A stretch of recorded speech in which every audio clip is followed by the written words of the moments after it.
Guys, happy Sunday.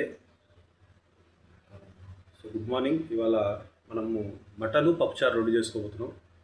So దానికి ingredients మీకు ఇస్తాం. సో ఇది ఒక హాఫ్ కేజీ మటను. సో నేను మా మదర్ ఇద్దరే ఉన్నాం కాబట్టి ఇద్దరు సరిపోతుంది. ఒక పూటే తినేది మేము. మంచి గీ, మస్కటి గీ హాఫ్ కేజీ. తర్వాత సాంబార్ పప్పుచారుకి అవసరమైనవి క్యారెట్, దోసకాయలు, పచ్చిమిర్చి. తర్వాత మటన్లో బగారా రైస్ చేద్దాం అనుకుంటున్నాం. దీంట్లో కొంచెం వెన్న నుంచి తీసింది, ఇంట్లో పాల నుంచి తీసిన నెయ్యి ఉంది. సో ఇది కానీ వాడాము.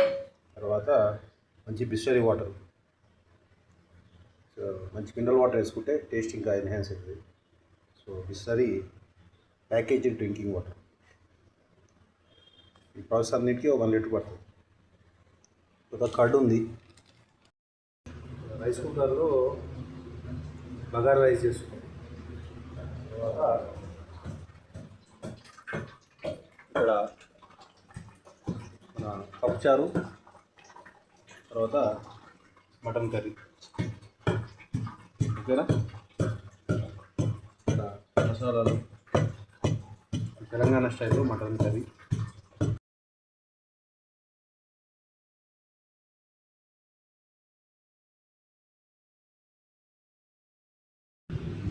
సో డిషెస్ వచ్చేసి మటను,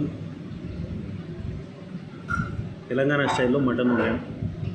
అదే దబడవ్ అని మనకి ఇది మనం రెసిపీస్ చేయట్లేదు కాబట్టి మీకు ఎక్స్ప్లెయిన్ చేయలేకపోతున్నా. తెలంగాణ స్టైల్లో దబడవ్ అంటారు. దబడవ్ అమ్మ, ఇది దబడవ్ అంటారు. అది ఏమంటారు? Dalcha dalcha it is. మనం టేస్ట్ చేద్దాము.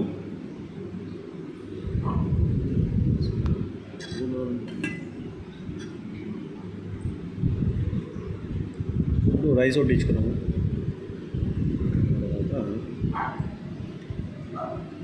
Mutton curry. ప్రజెంట్ అచ్చంపేటలో 900 ఉంది కేజీ.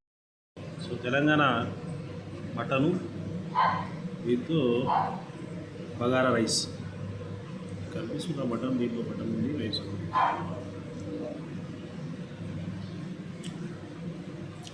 క్రిస్పీగా టేస్టీగా ఉంది. కొంచెం ఆయిల్ ఎక్కువ వేసుకుంటే బ్రహ్మాండమైన taste. Bagara rice, Telangana mutton, దానికి దాల్చా రైస్. పప్పు దాల్చారు బాగుంటుంది, టేస్ట్ బాగుంటుంది.